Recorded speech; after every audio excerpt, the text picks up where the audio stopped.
Hi, this is my diabetic story, all right?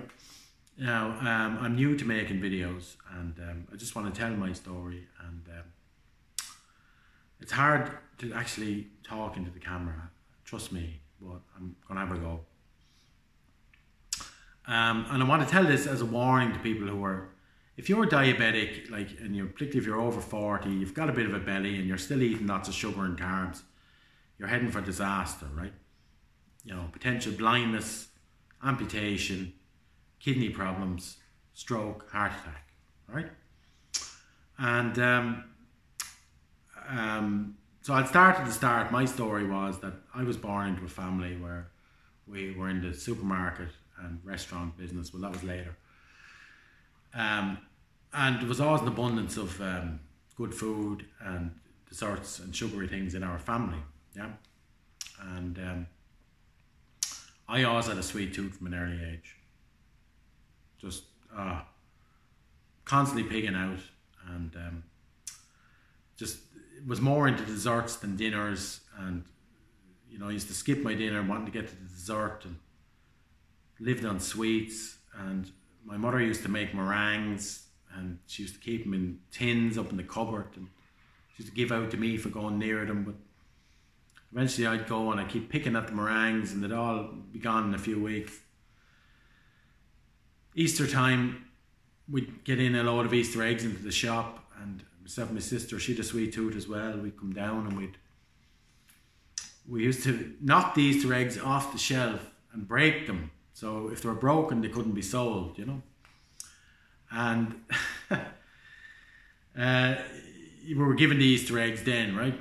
And anyway, so that was my childhood. It was a happy childhood, but definitely sugar was the big thing in it, you know. Lots and lots of sugar and sweets and stuff. But I was active as a kid. I used to, you know, be out riding the bike with my friends and all that kind of thing, and running around, so it wasn't too bad. Now, I left school in 1988 and I joined the supermarket business, and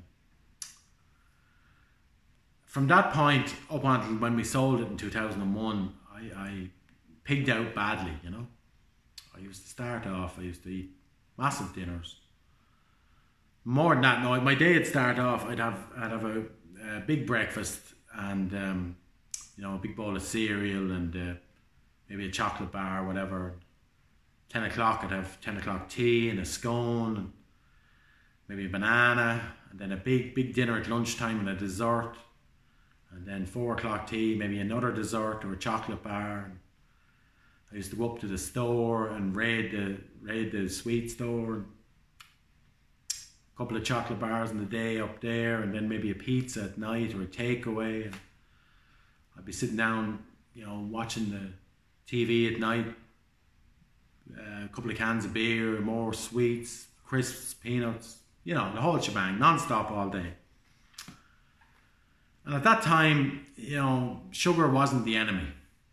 And carbs, fat was seen as being the enemy that time. If you went to Weight Watchers back then, it was all about the fat, getting the fat out of the food. And, you know, they were kind of saying that sugar wasn't too bad, you know. They used to sell little sugary sweets and all in Weight Watchers. Maybe they still do. Anyway, moving on from there, got out of the supermarket business in 2001, and we sold it, and I moved to Eastern Europe and travelled around for a year and a half, and I had interesting times there. And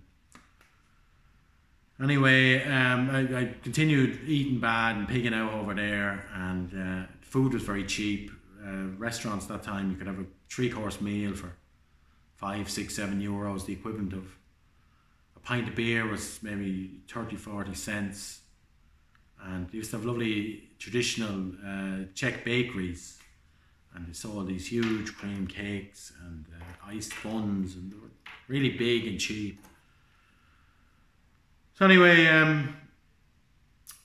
I came back to Ireland at the end of 2002, right? And I got involved in selling this Herbalife product for a while. And it was a diet product, diet shakes.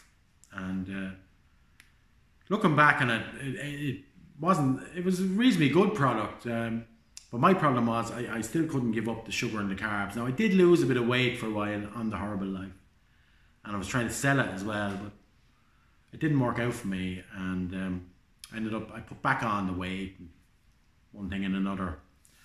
And so I had a good bit about personal stress and all, and I think it was 2003, sometime in the middle of 2003, I went to the doctor and I'd diagnosed high blood pressure. I'd been feeling lightheaded and stuff, you know, and he put me on a tablet, so my first blood pressure tablet. And, you know, I didn't think it was too bad at the time. I felt better when I started taking the tablet. My blood pressure went down a bit. But this was the first sort of, I don't know how you say it, not the first nail in the coffin, but yeah, I was on the road to disaster, yeah. Definitely, I was on the road to disaster over the next few years.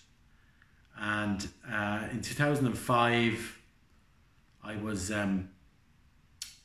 back to the doctor, feeling bad again. Weight was up, blood pressure was up again. So now he put me on a second tablet. So I was on 2 tablets, yeah. And the worst was still to come, you know. And right, I'm going to end it here because I tend to lose my concentration after a while. So I'll make part 2 of this very soon, right?